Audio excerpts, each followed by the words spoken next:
con la palabra de Dios.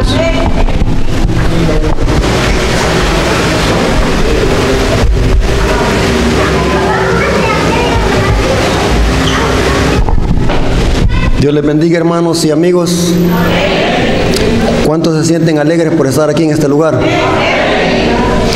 Bueno, para mí como predicador es un grato privilegio estar aquí con ustedes, porque Dios me da ese don, ese privilegio para poder presentar su palabra y poder glorificar su nombre.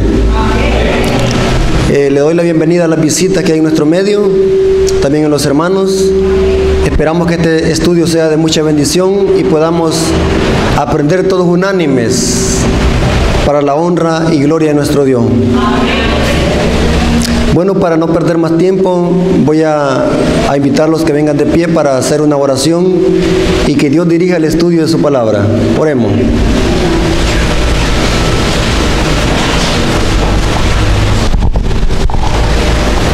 Señor bendito que está en el cielo, engrandecido sea su nombre. En este momento especial de que su palabra se va a predicar, que su Espíritu Santo sea el guía de este estudio. Que la hermandad pueda comprender tu palabra tal como está escrita. Bendice las visitas para que las visitas también puedan aprender de tu santa palabra y puedan creer de que tú eres un Dios vivo que vive y reina por los siglos de los siglos. Te lo suplicamos no porque tengamos mérito, sino los méritos de aquel que es el Señor de reyes y Señor de señores. Pues te lo suplicamos en el nombre de Jesús. Amén.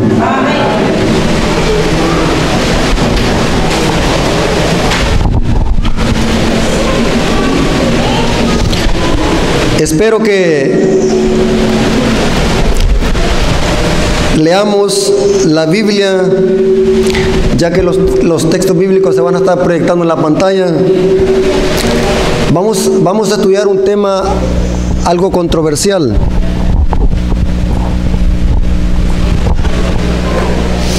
Vamos a estudiar un tema algo controversial.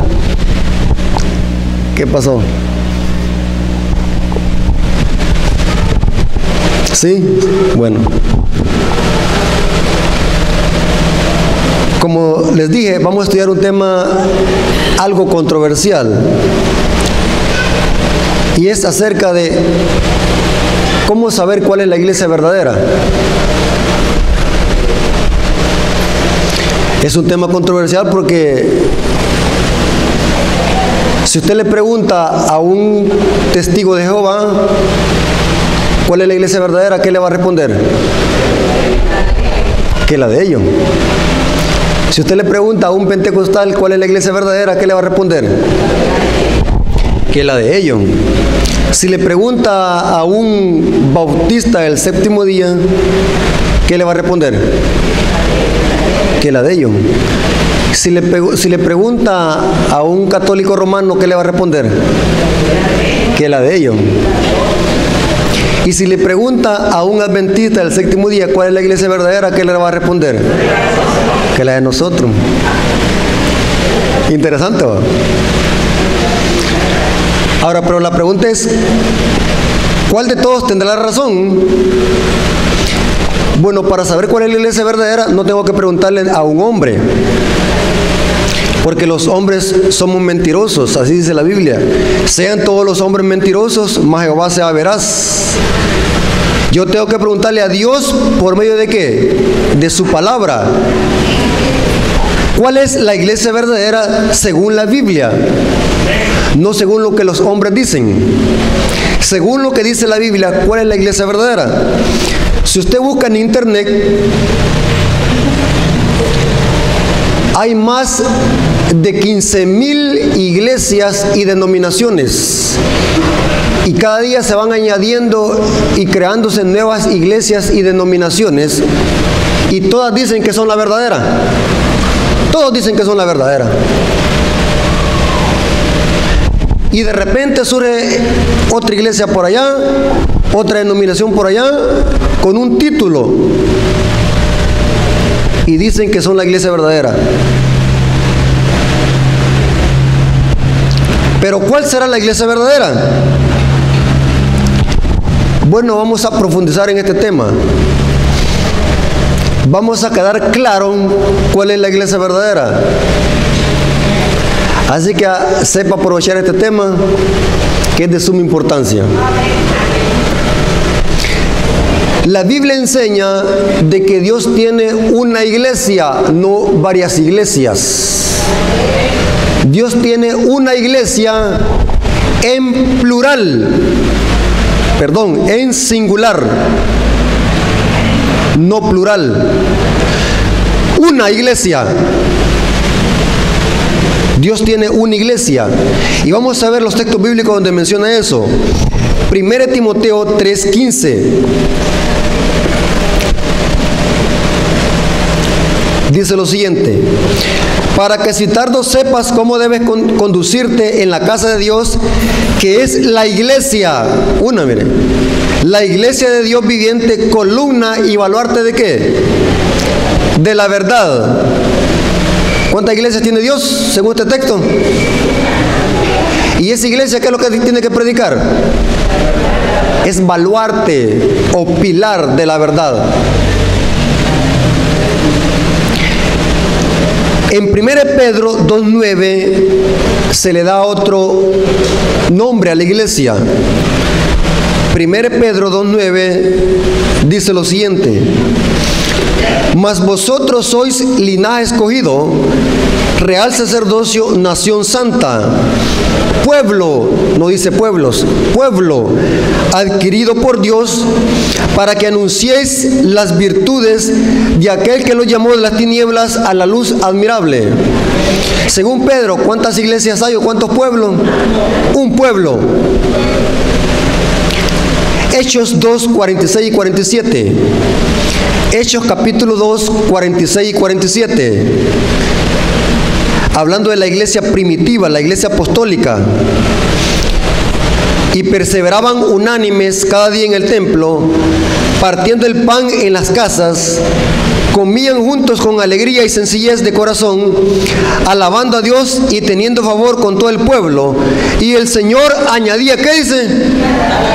A la iglesia, ¿cuántas? Una. A la iglesia, los que habían de qué? De ser salvos. Los que se unen a la iglesia son ¿qué? Van a ser salvos. No se pierda cada detalle, porque es muy importante. Ahora, un detalle muy importante que quiero aclararles es lo siguiente. Muchos creen de que la iglesia son las cuatro paredes. Es un concepto mal dicho, o tan equivocado los que piensan que la iglesia son las cuatro paredes. Las cuatro paredes son el templo, pero no la iglesia. ¿Me estoy dando a entender? Y eso lo dice la Biblia, que las cuatro paredes no es la iglesia. Miren dónde dice eso. Hechos 17, versículo 24 al 25. Hechos capítulo 17, versículo 24 al 25, dice lo siguiente: el Dios que hizo al mundo y todas las cosas que en él hay, siendo el Señor del cielo y de la tierra, no habita en templos, ¿hecho qué? De manos humanas, ni es honrado por manos de hombre, como que si necesitase algo. Pues Él es quien hizo toda la vida y el aliento y todas las cosas. Dios no habita en templos hechos por manos de hombre. Entonces, ¿cuál es la iglesia entonces? La iglesia tienen que ser personas, no paredes. Las paredes es donde se congrega ¿quién? Las personas que son la iglesia. ¿Me estoy dando a entender? Inclusive la palabra iglesia es una palabra griega que significa eclesia, de donde proviene el término que eclesiástico o eclesia o iglesia. La palabra eclesia es una palabra compuesta que significa los llamados de afuera en el idioma griego, ex kaleo o eclexia. ¿Me di a explicar? La palabra eclesia significa los llamados de afuera. Es un término para referirse a la iglesia. El libro de Efesios, el apóstol Pablo compara a la iglesia con una mujer. Efesios 2:25. Se simboliza la iglesia con una mujer, un símbolo. Maridos, amad a vuestras mujeres, así como Cristo ama ¿qué? A la iglesia. Según la Biblia, ¿cuántas mujeres debe tener el hombre? ¿Con cuántas mujeres se debe de casar? Con una. Así como Cristo, ¿cuántas esposas debe tener? Hablando espiritualmente. Una. Aquí dice la comparación. Maridos, amar a vuestras mujeres, así como Cristo ama a la iglesia. El esposo espiritual de la iglesia, ¿quién es? Cristo. ¿Y la esposa espiritual de Cristo, quién es? La iglesia. Y se entregó a sí mismo por ella, para santificarla, habiéndola purificado en el lavamiento del agua por la palabra. ¿Cuántas esposas tiene Cristo? Una. No dos, ni tres, ni cuatro, ni cinco, ni muchas. Tiene una iglesia. Ahora, aquí va lo interesante, hermano. ¿Qué representa en lenguaje profético o simbólico una mujer? Desde los tiempos remotos o antiguos, una mujer fue simbolizada o es simbolizada por una iglesia. Vamos a leer algunos textos. Oseas 2:19. Oseas 2:19, ahí se compara a la iglesia o al pueblo de Israel con una mujer. Oseas 2:19 dice lo siguiente: te desposaré conmigo, ¿para qué dice? Para siempre te desposaré conmigo en justicia, juicio y benignidad y misericordia. Aquí se está comparando al pueblo de Israel con una esposa. Jeremías 3:14 también dice que una mujer es símbolo de un pueblo, de una iglesia. Jeremías 3:14: convertíos, hijos rebeldes, dice Jehová, porque yo soy, ¿qué dice? Vuestro esposo. ¿Quién es el esposo entonces? La iglesia, su pueblo. Y os tomaré uno de cada ciudad y dos de cada familia, y los introduciré en Sión. Otro texto. Jeremías 16:8. Ezequiel 16:8 en Ezequiel 16:8. Sí, Ezequiel 16:8. Sí. Y pasé yo otra vez junto a ti y te miré aquí que tu tiempo era tiempo de amores. Mire, terminología de esposos, de novios, habla Dios a su pueblo.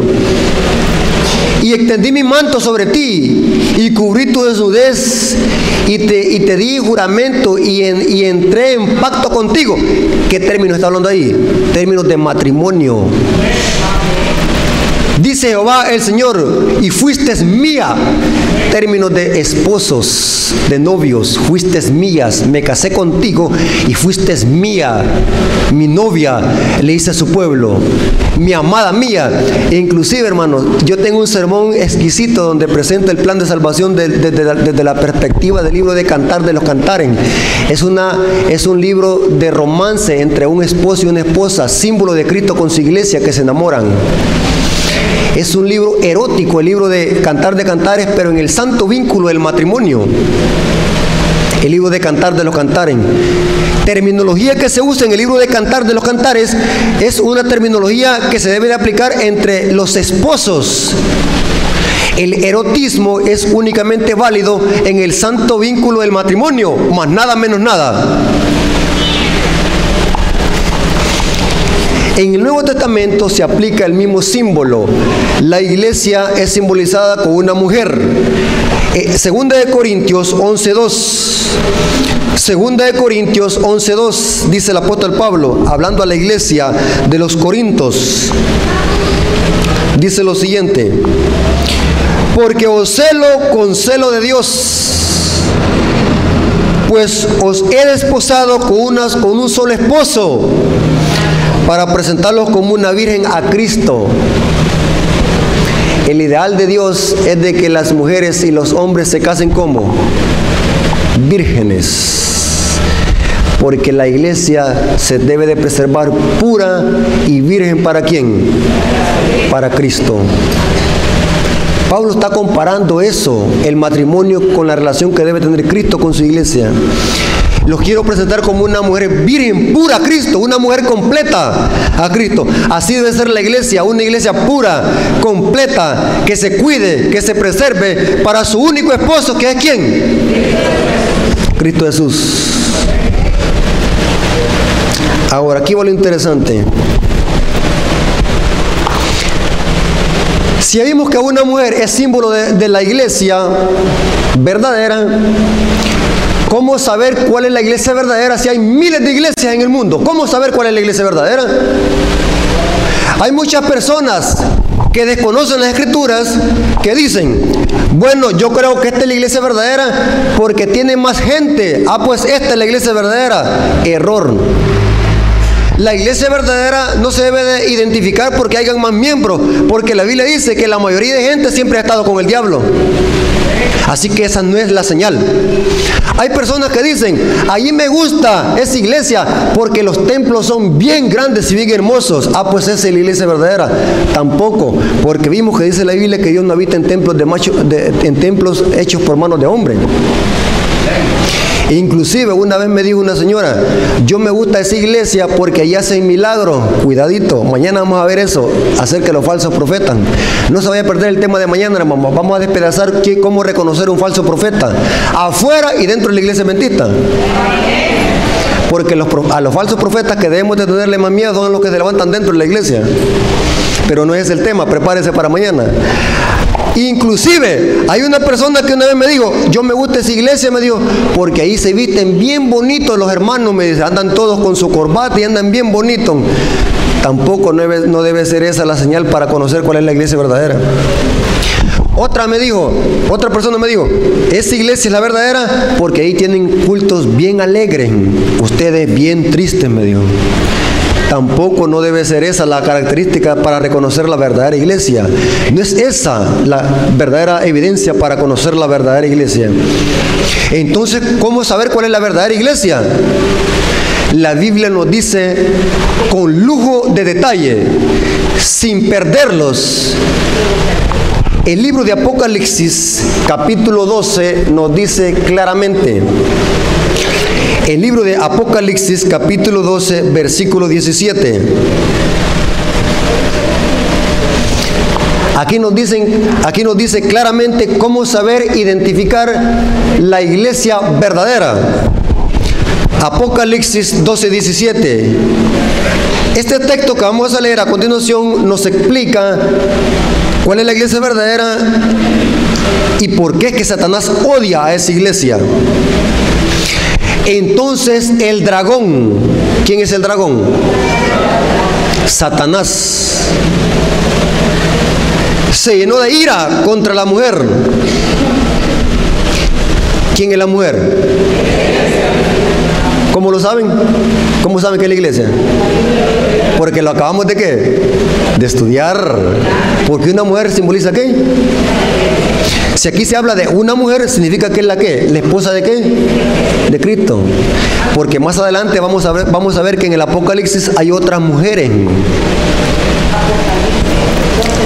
Entonces el dragón se llenó de ira contra la mujer y se fue a hacer guerra contra el resto de la descendencia de ella. ¿Y quiénes son esos? Los que guardan los mandamientos de Dios y tienen el testimonio de Jesús. Una mejor traducción sería los que poseen el testimonio de Jesús. O sea que la iglesia verdadera se identifica porque tiene como estandarte los mandamientos de Dios y el testimonio de Jesús. Si una iglesia cualquiera que sea su nombre, aunque sea muy bonito su nombre, y aunque tenga muchos miembros, pero si no guarda los mandamientos y no tiene el testimonio de Jesús, es una iglesia falsa.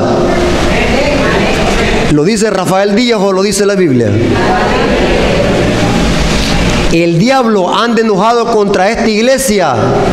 ¿Por qué? Porque esta iglesia no solamente predica los mandamientos, sino que también ¿qué?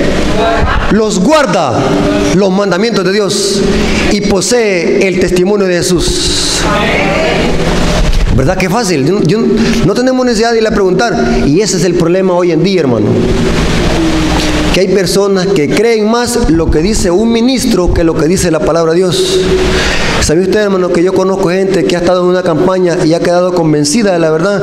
Al momento van a preguntarle a su pastor y el pastor le dice esto y esto, no, esto fue para el Antiguo Testamento, y creen ahora lo que dice el pastor y no lo que dice la Biblia. Y ya no vuelven a llegar a la campaña. No seamos de esa clase de gente nosotros. Estudiemos la Biblia por nuestros propios medios y convenzámoslos y estemos fundados en la verdad, porque la única regla de fe y norma de conducta es la Biblia sola, más nada menos nada. La Biblia es la verdad. La iglesia verdadera guarda los mandamientos y los predica. En el Apocalipsis 14:12, mire cómo le llama a la iglesia. Apocalipsis 14:12. Aquí se ve, en otras palabras, aquí se ve la paciencia. Una mejor traducción sería, aquí se ve la perseverancia, porque la palabra griega ahí es hupoponek, que se puede traducir perseverancia. Aquí se ve la perseverancia ¿de quién? De los santos. Y hago un paréntesis. O sea que los santos no son aquellos que andan en las profesiones. ¿Son esos santos? Según la Biblia, ¿cuáles son los santos? Son personas que guardan ¿qué? Si usted guarda los mandamientos, es un ¿qué? Santo para Dios. Porque la palabra santo, ¿qué significa? Apartado para un uso especial. Si usted se aparta del paganismo y la mundanalidad, es que se está ¿qué? Santificándose, y Dios lo toma como ¿qué? Como un santo. ¿Estamos de acuerdo en eso? Lo dice la Biblia. Aquí está la perseverancia de los santos. ¿Y quiénes son? Los que guardan los mandamientos de Dios y la fe de Jesús. La Biblia enseña de que la iglesia verdadera, desde Génesis, ha observado los mandamientos. Y es la regla donde se muestra de que alguien es un genuino cristiano. Si alguien dice que es cristiano y no guarda los mandamientos, mire qué dice la Biblia. Primera de Juan 2:4 y hasta el 6. Primera de Juan, capítulo 2, versículo 4 al 6. Radical este texto, radical y tajante. El que dice, yo lo conozco, y no guarda sus mandamientos, ¿cómo lo considera Dios? Es un mentiroso. ¿Y los mentirosos de quién son hijos? Juan 8:44 dice, vosotros sois ¿qué? Hijos de vuestro padre el diablo, porque él ha sido un mentiroso y un homicida. El que dice que lo conoce, pero no guarda los mandamientos, el tal es un mentiroso. Y eso no solamente es para la gente de afuera, eso es también para nosotros que decimos que conocemos los mandamientos. Tremendo. Digo esto porque somos buenos algunas veces para regalar los textos bíblicos. Pero aquí Juan le está hablando a la iglesia, a nosotros. Si decimos que lo conocemos y no guardamos sus mandamientos, yo te considero, dice Dios, que eres un ¿qué? Un mentiroso. Eres un mentiroso. Claro. Pero el que guarda su palabra, dice el versículo 5, el que guarda su palabra, en este verdaderamente el amor de Dios se ha perfeccionado, porque por esto sabemos que estamos en Él. El que dice que permanece en Él, debe de andar como Él anduvo. Claramente, hermano. Otro texto bíblico que corrobora eso, Mateo 7:21. Mateo 7:21. ¿Cómo se conocen los verdaderos hijos de Dios? No todo el que me dice Señor, Señor, entrará ¿qué?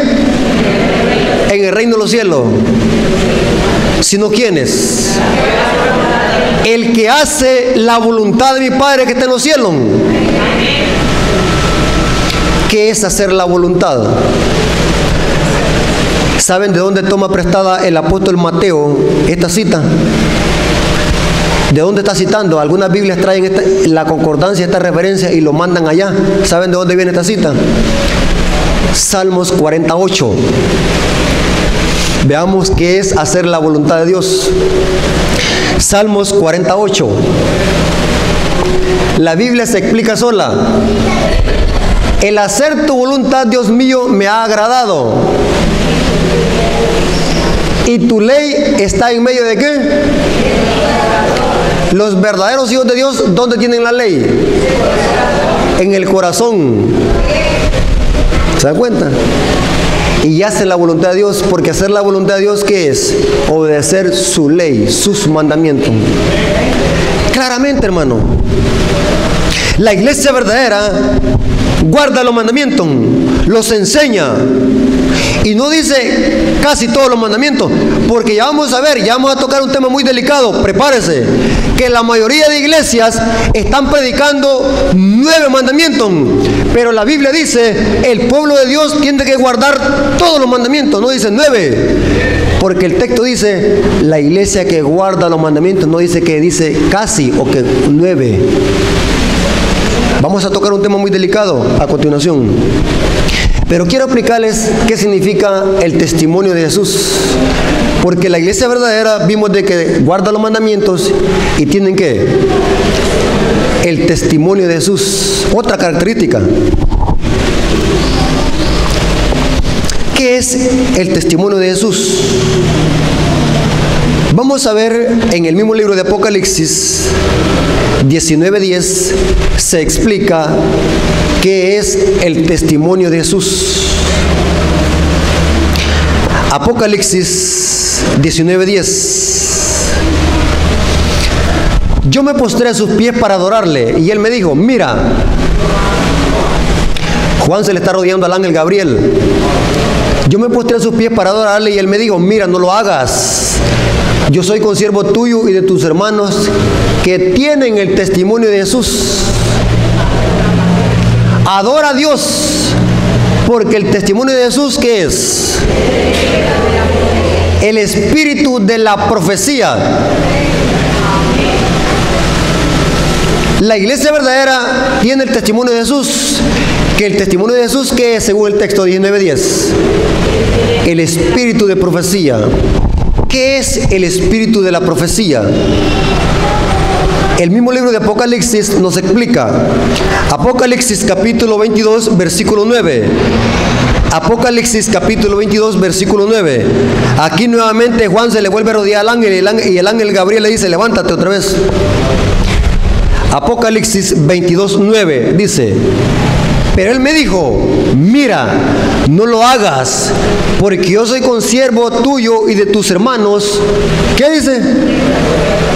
Los profetas y los que guardan las palabras de este libro, adora a Dios. Unamos, la iglesia verdadera tiene el testimonio de Jesús. Vimos que el testimonio de Jesús es el espíritu de la profecía. Pero en este texto dice que tener el espíritu de la profecía es tener en nuestro medio ¿qué? Un profeta. ¿Captaron? O sea, la iglesia verdadera iba a tener el don de profecía. Aparte que la iglesia verdadera guarda los mandamientos, iba a tener el don de profecía. Y vamos a ver mañana, por favor, si se viera, preferible que se hubiera quedado hoy en la casa y no mañana. Vamos a ver mañana que los falsos profetas es una falsificación del don de profecía. La iglesia verdadera iba a tener el don de profecía. El don de profecía es uno de los dones del Espíritu Santo.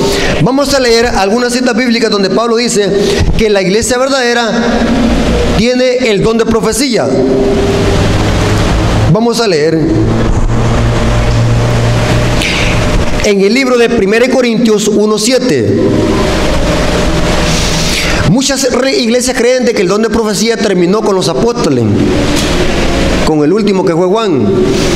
Pero la Biblia dice que el don de profecía va a existir hasta que Jesús venga por segunda vez. Porque 1 Corintios 13 dice que los dones terminarán hasta cuando Jesús venga. Solo hay algo que va a permanecer, y ese es el amor. O sea, todos los dones estarán hasta que Cristo venga. El don de profecía no ha cesado. Mire cómo dice el apóstol Pablo en 1 Corintios 1:7.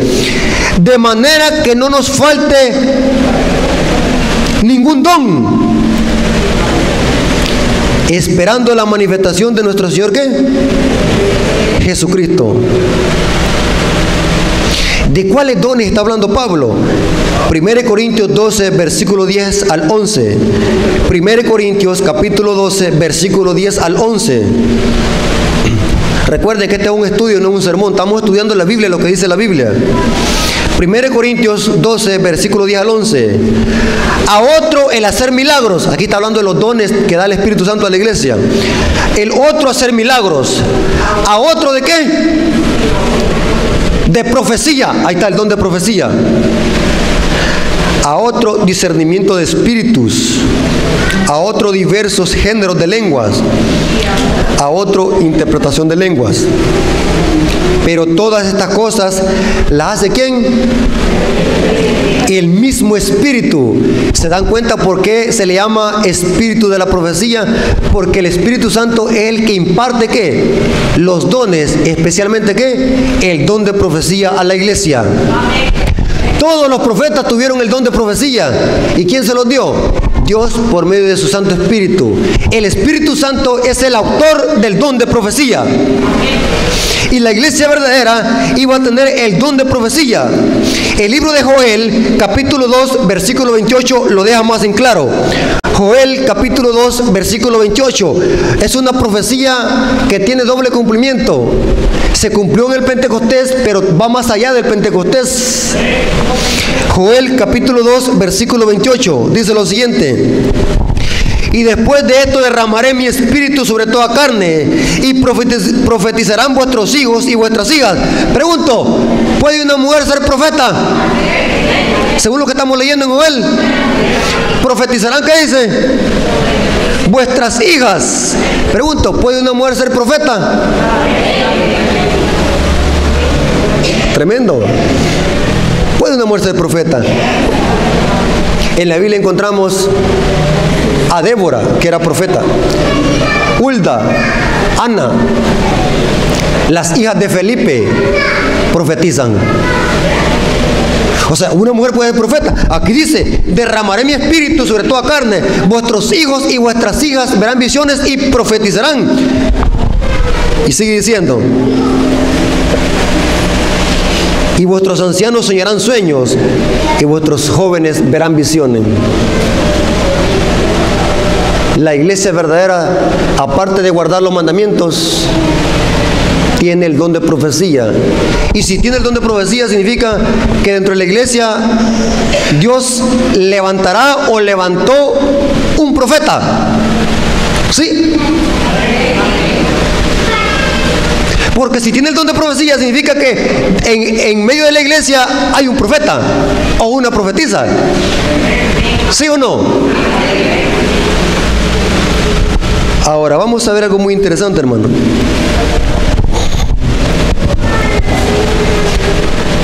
Lástima que por falta de tiempo, hermano, yo quisiera tener muchos días de campaña, de conferencias, para explicar tantas cosas que la iglesia y los amigos tienen que saber. Tanta confusión que hay allá afuera, aún dentro de la iglesia, tanta confusión. La iglesia adventista del séptimo día cree, porque lo comprobó con un escrito está, que este don de profecía fue dado a una mujer dentro de la iglesia adventista. llamada Elena Harmon de White. ¿Quién es Elena de White? Elena de White, una mujer humilde de padres metodistas, creció en un hogar metodista, pero que era invitada a las campañas de Guillermo Miller. Dios eligió a esta mujer para darle un mensaje a su pueblo. Una mujer sin estudio, de que antes de morir escribió tantos libros, de que si se pusiera un libro uno encima de otro, llegara a 1,60 m la cantidad de libros. Ella escribió libros de salud, psicología, de profecía, de comida, etc. Imagínense, hermano, oiga lo que les voy a decir. Hay gente, aún dentro de la iglesia adventista, que critica a Elena de White, que no cree en los escritos de Elena de White. ¿Y saben por qué, hermano? Porque nunca los han leído. Hace poco estuve platicando yo con un sacerdote católico. Yo me gusta, hermano, andarle preguntando a medio mundo. Yo soy preguntón, porque me gusta saber y salir de la ignorancia. Le dije a un sacerdote, ¿qué opina usted acerca de Elena de White? ¿Y sabe qué es lo que me salió diciendo? Cosa seria esa mujer como escribe, me dijo. Uno de los mejores libros que he leído, me dijo, es El conflicto de los siglos. Los sacerdotes católicos leen los libros de Elena de White y no los adventistas. El libro Conflicto de los siglos. Y lo interesante es de que un amigo mío me invitó a su casa. Él va a las iglesias, a asambleas de Dios. Y resulta que, como tengo confianza yo con él, va buscando los libros, tiene una gran cantidad de libros. Qué barbaridad la gente, como hay gente que le gusta estudiar y leer libros. Y me voy encontrando que tenía una colección de los libros de Elena de White. Un hermano de las asambleas de Dios leyendo los libros de Elena de White, y le dije, hey, aquí tiene libros de Elena de White, y me regaló don. Ahí los tengo en la casa, ten cuidado. Y le pregunté, ¿qué opina usted de Elena de White? Cosa seria esa mujer, como escribe, me dice. La gente que critica es porque nunca la ha leído. Cuando uno lee esos libros, se da cuenta uno que todo lo que esa mujer escribe va de acuerdo a lo que está escrito en la Biblia. Y sabían ustedes, hermano, y les voy a comprobar algo. La OMS, la Organización Mundial de la Salud, hace poco descubrió que comer carnes y embutidos produce cáncer. Y Elena de White hace 100 años había dicho que la carne produce cáncer. Hoy dice la ciencia, es verdad lo que dice esta mujer. Antes la tenían por loca.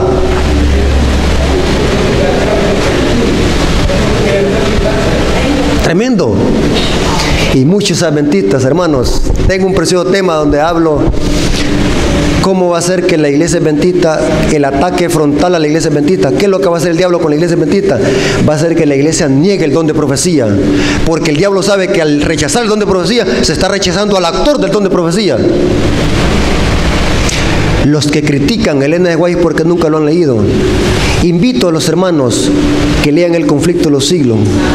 Se van a dar cuenta que es un libro poderoso y que todo lo que esa mujer ha dicho se está cumpliendo al pie de la letra. Hay un libro que se llama El camino de Cristo, donde he citado varias veces, donde habla el compendio de la justificación por la fe. Cosa seria ese libro. Y la pregunta es, la gente que yo le he prestado el libro de eso, me han llegado a decir, ¿quién es ese teólogo que ha escrito ese libro? Hace poco le presté el libro Eventos de los Últimos Días a un bautista. ¿Y sabe qué es lo que me preguntó? ¿Me puedes dar el nombre de ese teólogo que escribió este libro? Me dijo. Y yo le dije, no fue un teólogo, fue una mujer llamada Elena de White, le dije. Se lo regalé. Se quedan impactados. La gente que critica es porque nunca ha leído. Dios le dio el don de profecía a esa mujer para que la iglesia vuelva nuevamente a la Sagrada Escritura. porque ese es el objetivo del don de profecía, hacer que el pueblo vuelva de nuevo a las profecías, a las sendas antiguas. Ese era el papel de los profetas en el Antiguo Testamento. El papel del profeta no era enseñar cosas nuevas, ni decir cosas que están fuera de la palabra de Dios. El objetivo de los profetas es de que el pueblo volviera nuevamente a los mandamientos de Dios, a la Torá. Ese es el objetivo del don de profecía en la iglesia. Dios derramó el don de profecía en Elena de Guay, la mensajera del Señor. Y se lo voy a corroborar en este momento. Ella, en un libro que se llama, y de hecho no es un libro, no, que es una matutina, Alza tus ojos, es una matutina. Mire qué dice ella en la página 313, hablando de la iglesia verdadera. Y van a ver que lo que dice ella en ese libro es lo que hemos estado estudiando hace un momento. Lea con cuidado. Dios posee varias iglesias. ¿Cómo dice? ¿Están leyendo conmigo? Dios posee una iglesia. No es una gran catedral, ni la iglesia oficial establecida, como decir la Santa Madre Iglesia, la iglesia romana. Esa es la iglesia oficial, la iglesia romana. Ni la iglesia oficial establecida, ni las diversas denominaciones, sino que el pueblo que ama a Dios. ¿Y qué dice? ¿Dice eso la Biblia, sí o no? ¿Se está inventando ella eso o lo dice la Biblia? ¿Se dan cuenta? Porque donde están 2 o 3 congregados en mi nombre, vimos de que las 4 paredes no son iglesias. ¿Quiénes son la iglesia? Mire cómo dice, porque donde 2 o 3 están congregados en mi nombre, ahí estoy en medio de ellos. ¿Qué cita ella? ¿Mateo qué? ¿Se dan cuenta cuál es el objetivo del don de profecía? Llevar nuevamente a dónde, al pueblo ¿qué? A la Biblia, que conozca la Biblia. Aunque Cristo esté entre unos pocos humildes, esta es ¿qué? Su iglesia. Pues solo la presencia del alto y sublime que habita en la eternidad puede constituir una iglesia. Si no está Cristo en medio, no es iglesia. Porque para que la iglesia sea iglesia tiene que estar ¿qué? Cristo presente. Porque solamente la presencia de Cristo puede constituir ¿qué? Una iglesia. Pregunto, ¿los alcohólicos anónimos son iglesia? ¿Por qué? Porque ahí no está Cristo. La línea del doctor Ayala es iglesia. No, porque no está Cristo. Porque la única forma que una iglesia sea iglesia es de que la presencia de Cristo esté ahí. Pregunto, ¿somos iglesia nosotros? ¿Por qué? Porque Cristo está aquí por la fe. Y aquí va lo más interesante. Si nosotros, de repente viene un terremoto y este templo se queda destruido por completo, pero decimos nosotros, vamos a ir a congregarlos debajo de aquel árbol, allí en la iglesia. ¿En la iglesia allí? Lean lo que dice ella también allí. Donde 2 o 3 estén congregados en mi nombre, allí estoy yo. Y si los vamos a meter a una catacumba y ahí oramos, ahí está la iglesia. ¿Se dan cuenta? La iglesia verdadera guarda los mandamientos y posee el testimonio de Jesús. Ahora, aquí va lo interesante. Prepárese para lo que viene. Dios tiene una mujer, una esposa. Pero aquí va lo interesante, de que en el Apocalipsis se encuentran otras mujeres. Y mire cómo se le llama a estas mujeres. Apocalipsis capítulo 17, versículo 5. Apocalipsis capítulo 17, versículo 5. Apocalipsis capítulo 17, versículo 5. Y en su frente un nombre escrito, un misterio. Babilonia, ¿qué? La grande, la madre.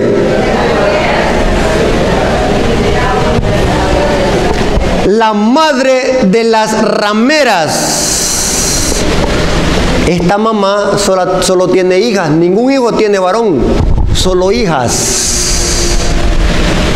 Como la madre ramera, las hijas que son también rameras. Y de las abominaciones de la tierra, me gusta la versión latinoamericana, la Biblia católica es más fuerte. Babilonia, la madre de las prostitutas, dice la Biblia católica, es más fuerte. Me gusta la Biblia a mí, porque como salvadoreño algunas veces les gusta mejor que lo digan las palabras claras, más fuertes. Madre de las prostitutas. ¿Creen ustedes de que esta es una iglesia verdadera? Se habla muy feo, no creo que sea la iglesia verdadera, porque vimos que la iglesia de Jesús es una mujer virgen, pura. Pero aquí vemos que esta mujer es una ¿qué? Prostituta. ¿Qué es una prostituta? Hablando en términos literales, es una mujer que se acuesta ¿con quién? Con varios hombres, ya sea por dinero o gratis. Esa es una prostituta. ¿Sabe de dónde viene este término? Viene del libro de Ezequiel, capítulo 16, versículo 30. Ezequiel, capítulo 16, versículo 30. Dice lo siguiente, Ezequiel capítulo 16, versículo 30. El profeta Ezequiel, o mejor dicho, Dios hablando por medio del profeta Ezequiel, dice lo siguiente.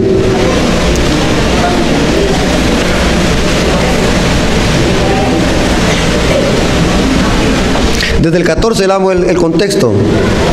Desde el 13 leamos el contexto. Mire cómo Dios describe a su pueblo. Cuando el pueblo de Dios se apartaba de las leyes divinas, de los mandamientos de Dios, el pueblo se iba tras otros amantes. ¿Qué significa irse tras otros amantes?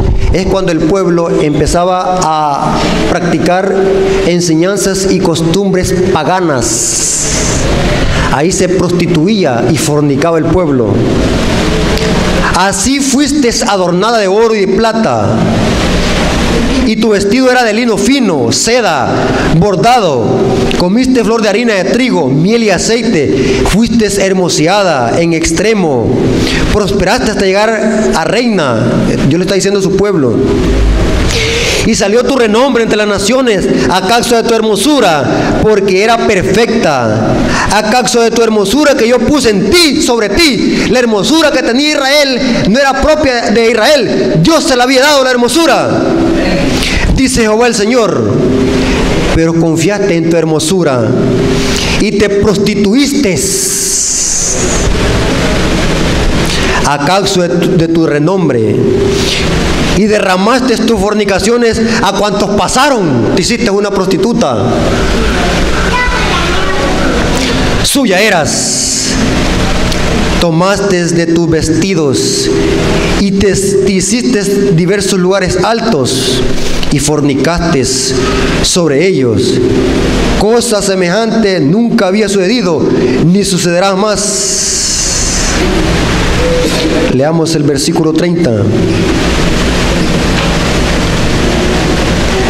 Cuán inconstante es tu corazón, dice Jehová el Señor, habiendo hecho todas estas cosas, obra de una ¿qué? ¿Cómo le dice a su pueblo?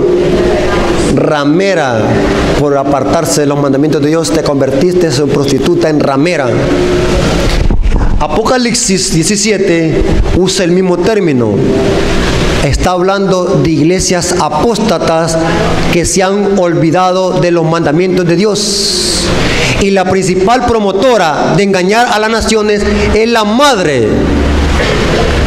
Y las rameras siguen sus enseñanzas y sus doctrinas.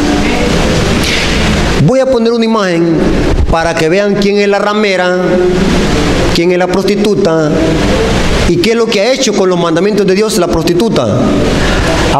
Mire cómo dice. La iglesia verdadera guarda los mandamientos. ¿Sí? Significa que la prostituta no los guarda. Y aparte que no los guarda, los enseña a no guardarlos y los adultera. Vamos a ver en la primera línea los mandamientos de Dios de acuerdo a la Biblia, que está en Éxodo 20. Y aquí vamos a ver los mandamientos según el Catecismo Católico. En el Catecismo Católico ha sido quitado el segundo mandamiento que dice: no te harás imágenes. ¿Por qué creen ustedes que lo habrán quitado? Sea curioso, vaya a su casa después de este tema y busque un catecismo y verá cómo los han cambiado y los compara con los mandamientos de Éxodo 20. En el catecismo han quitado el segundo. ¿Por qué? Porque ellos ¿qué? Tienen imágenes y no les conviene. ¿verdad? Y mire el cuarto mandamiento que dice: acuérdate del día de reposo, que en la Biblia católica dice: acuérdate del sábado, pero en el catecismo ellos lo han cambiado y así lo enseñan, aunque la Biblia de ellos diga correctamente. En el catecismo católico dice: santificar las fiestas. Y algunos catecismos, ya sea de confirmación, porque hay varios catecismos, ¿sabían ustedes eso, hermano? ¿Cuántos sabían ustedes eso? Hay varios catecismos. Hay algunos catecismos que dicen santificar las fiestas de guardar los domingos. ¿Dónde la Biblia dice que en lugar del sábado debemos de santificar el domingo? ¿Dónde dice eso? Tengo un estudio donde hablo del domingo en la Biblia. Solamente hay 8 versículos donde hablan del primer día de la semana. Y ninguno de ellos dice que el domingo es santo. El domingo es el primer día de la semana. Pero la iglesia romana lo ha cambiado en lugar del sábado. Y dice santificar los domingos. Y para más colmo, ¿sabía usted, hermano, que ya cuide su Biblia? Si tiene Biblia, cuídela, porque ya están empezando a salir Biblias que en lugar de sábado dice domingo. Y calendarios que ahora ponen como séptimo día el domingo. Cuídese, cuide su Biblia. Cuide la Biblia que tiene, porque están empezando a salir Biblias adulteradas. En la Biblia no encontramos que Dios haya santificado el domingo. Dios santificó el sábado. Desde Génesis hasta Apocalipsis, la iglesia verdadera guardó el sábado como monumento recordativo de la creación, no el domingo. Y para que de los 10, como han suprimido el segundo y el sábado lo cambiaron, para que de los 10 lo que hicieron es el 10º lo tuvieron que dividir en 2. No desearás la muerte de tu prójimo y no codiciarás. Codicia lo mismo que codicia. ¿Captaron? Léalo y sea astuto. La ramera cambió los mandamientos y las hijas siguen la misma doctrina de la mamá. ¿Quiénes son las rameras? Deben de ser otras denominaciones religiosas que se atienden a la doctrina de ¿qué? De la madre. Porque tal es la madre, ¿qué? Tal es la hija. Según el cristianismo, ¿qué día se debe de guardar? El cristianismo, así dice que hay que guardar el cristianismo.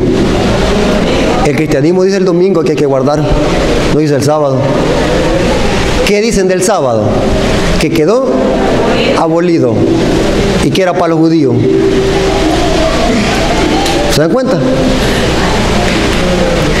En el Apocalipsis solo encontramos 2 iglesias: la iglesia pura y santa que guarda los mandamientos, y encontramos la ramera que fornica con los reyes de la tierra y le enseña falsas doctrinas, les enseña a no obedecer los mandamientos. La iglesia verdadera exalta los mandamientos y la justicia de Jesús. Tremendo, hermano. Lástima, hermano, que no hay tiempo, hermano. Son muy poquitos días. Yo tengo una serie y esa la estoy dando en mi iglesia. Tengo 5 meses de estar predicando en mi iglesia. 5 meses, todos los sábados, 5 meses. Estamos estudiando pura doctrina sólida.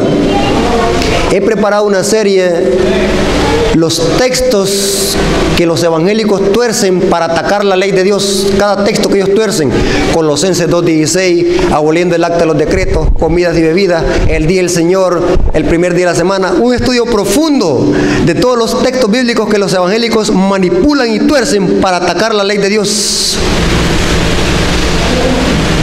Satanás en los últimos días dice que atacaría la ley de Dios y la manera iba a ser adulterándola. Y vamos a ver mañana que la manera que el diablo iba a atacar el don de profecía iba a ser instituyendo un falso don de profecía en el mundo cristiano, los falsos profetas. No se olvide mañana que va a estar poderoso el tema. ¿Cómo identificar un falso profeta afuera y dentro de la iglesia adventista? Va a estar poderoso. Traiga papel y lápiz que vamos mañana a despedazar la Biblia como Dios dice, como Dios quiere. Y que la honra sea para nuestro Dios. Quiero hacer un llamado, hermano. ¿Cuántos de los que están aquí están conscientes, según lo que hemos estudiado, de que la iglesia adventista es la iglesia remanente del tiempo del fin? ¿Cuántos de los que están aquí? Quiero verlos en pie. ¿Cuántos están seguros de que la iglesia adventista es el pueblo remanente? Que Dios levantó para exaltar todos los mandamientos, incluyendo el sábado, como el cuarto mandamiento. Se paró porque lo vio a otro, porque lo sintió. No seamos como los alumnos que hacemos trampas allá en la escuela, que copiamos y ponemos el resultado de la ecuación aritmética o algebraica, pero no sabemos cómo se llegó a esa conclusión, a ese resultado. Debemos estar seguros de que la iglesia adventista es la iglesia remanente del tiempo de fin, pero hay que tener bases sólidas. ¿Por qué creo en eso? ¿Cómo llegamos a esa conclusión? Porque vimos que la Biblia enseña las características del pueblo remanente. Vamos a orar para que Dios nos dé fuerzas para que sigamos adelante y podamos serle fiel obedeciendo su mandamiento. Vamos a orar. Bendito Señor que está en el cielo, te agradecemos por tu palabra, porque nos hemos dado cuenta, Señor, a la luz de tu palabra, de que para demostrar que somos verdaderos hijos de Dios y que somos la iglesia verdadera, tenemos que obedecer tus mandamientos, incluyendo el sábado. Nos hemos dado cuenta también que hay unas mujeres falsas que adulteran tu palabra, que le enseñan mal al pueblo, que adulteran tus mandamientos. Ayúdanos, Padre, a no pertenecer a estos sistemas, a estas falsas mujeres de que fornica con los reyes de la tierra. Bendice a tu pueblo para que también tu pueblo podamos ser parte de esa iglesia verdadera, de esa iglesia que prefiere mejor obedecerte a ti y no a los hombres. Hago una oración por la visita también, para que también ellos puedan integrarse al pueblo remanente y puedan ser defensores de la verdad y proclamar tu segundo advenimiento. Bendice tu pueblo, Señor. Cuida a tu pueblo en estos momentos difíciles que estamos viendo aquí en esta historia, mayormente aquí en El Salvador, Señor. Ayuda a tu iglesia, cuida a los hermanos, que nada más los vaya a suceder y que mañana podamos estar aquí para poder disfrutar de otro manjar celestial. Pues te lo suplicamos y te lo agradecemos en el nombre de Jesús. A Él sea la honra y la gloria por los siglos de los siglos. Amén. Dios les bendiga, hermano.